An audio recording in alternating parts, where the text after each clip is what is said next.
When it comes to FLR, am I concerned? The answer is absolutely not, even though nothing I say is financial advice.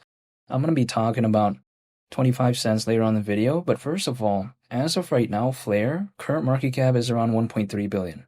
But then actually, funnily enough, the sentiment right now is actually, I think, not as good when compared to FLR back in April, when the market cap at that time was actually around 740 million, which is actually fascinating for me to see.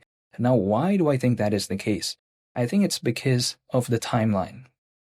And what I mean by that is typically, right, altcoins, as a worst case scenario, they usually peak around 18 months after a Bitcoin halving event. And again, this is historically speaking, and again, usually as a worst case scenario.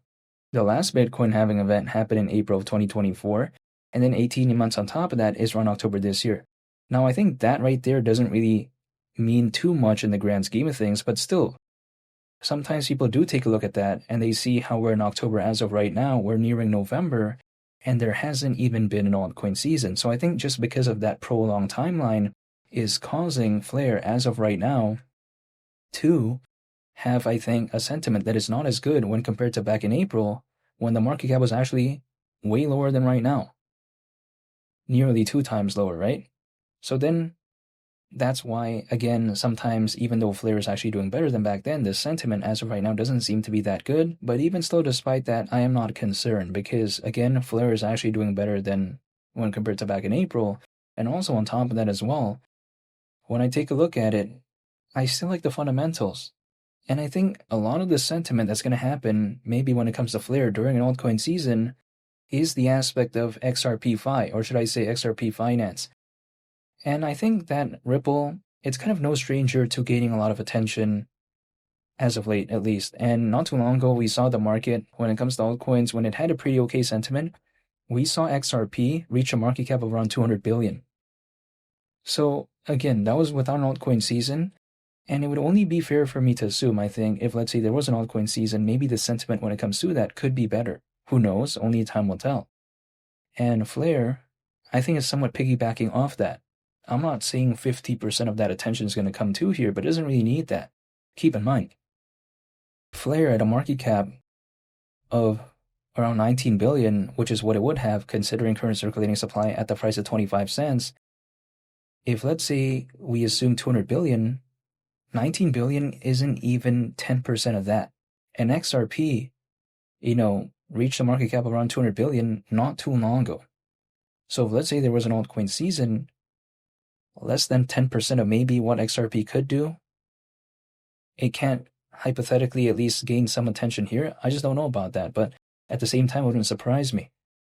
Now, when it comes to 25 cents, is around a 14x from here. Now, people sometimes like to tell me that, okay, 25 cents is a little bit too bearish. They think that it's a little bit too kind of, not optimistic, right? But then at the same time, I don't think it is such a ridiculously low amount. I mean, around a 14x, let's just think about this, right? Is something like Bitcoin or Ethereum going to do around a 14x in the next 5 months? I don't know about that.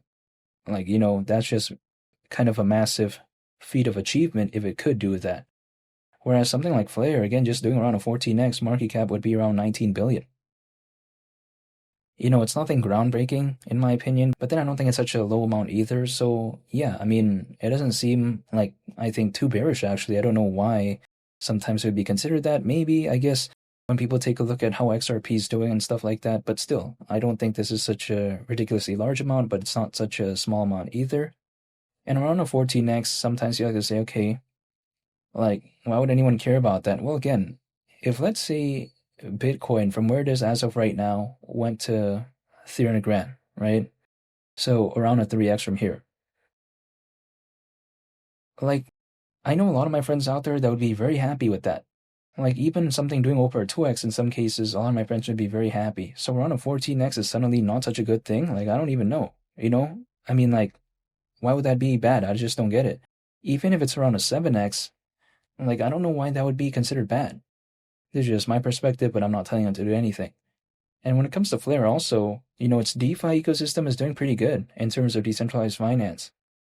And again, sometimes you have to say, who cares about that? Well, the decentralized finance market is predicted to reach over $200 billion by 2030, according to Grandview Research, Which some people may think, okay, but that's 2030 though, right? We're still in 2025. Sure, 2026 is kind of close, but still, that's 2030. Well, I think that if anything shows the progression of which the space could be heading, and I think as well the sentiment maybe.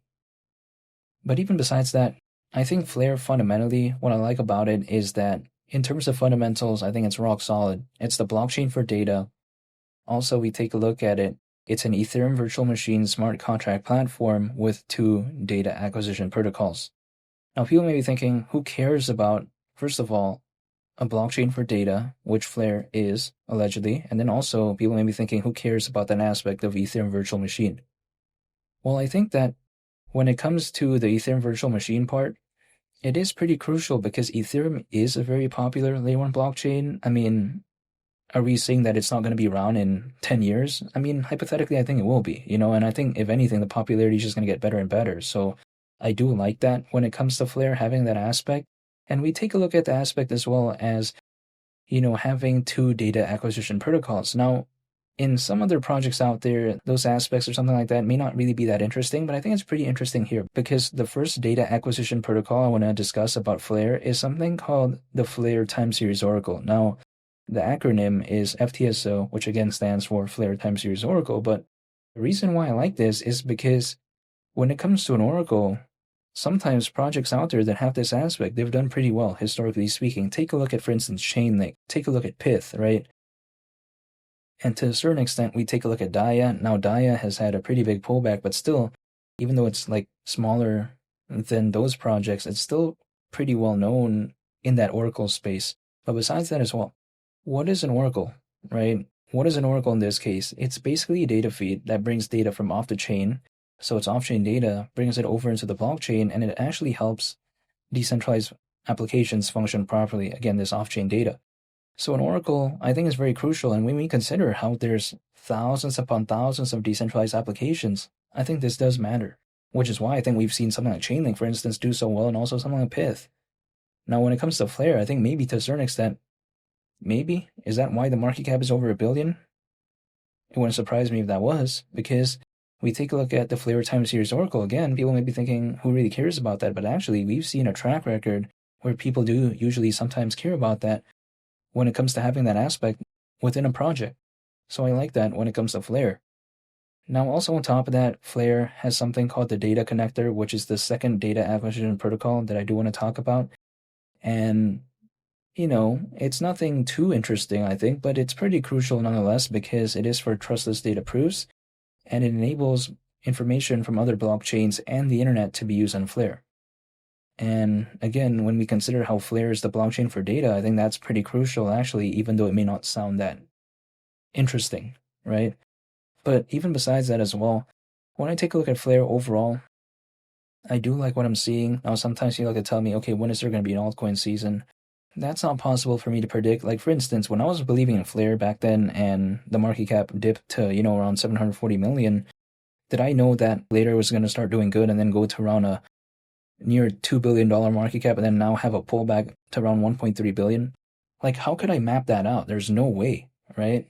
Even if I drew random triangles on a price chart or I drew a falling wedge pattern, literally the market's not going to care. I could maybe want things to happen a certain way, but it doesn't mean it will, because instead of trying to anticipate every single time the roller coaster, so to speak, that's what I like to call it, because it's like kind of up and down. Again, instead of me trying to find this roller coaster and try to figure out when this is going to happen, instead, I'd rather just stay patient, hold, and just wait. That's it. What I mean by that is I'm dollar cost averaging, holding, and just waiting. So if let's say the market does wake up, it's kind of like going along with the ride. I'm not telling you to do anything, by the way, when it comes to Flare, but that's just my mentality. So I'm just going to stay patient. I want to be holding, waiting, and I just don't want to give up like that. Clearly, I am not concerned when it comes to Flare. I still think the fundamentals are amazing. It's not like the fundamentals became worse or something. I actually think that it's actually doing really good fundamentally. Price is a different case, but again, the fundamentals I still like. I still like what it's doing. I still like the use case. So why would I be concerned? It's just the price not doing good, but then a lot of altcoins are also not necessarily doing the best either. I'm still holding, I'm still waiting, and staying patient. And feel free to subscribe if you enjoyed this video. I greatly appreciate it. I hope you all have a nice day. I want to say thank you for watching. It's Bunny the Captain, and I'll catch you all on the next one. I'm out. Peace. Bye.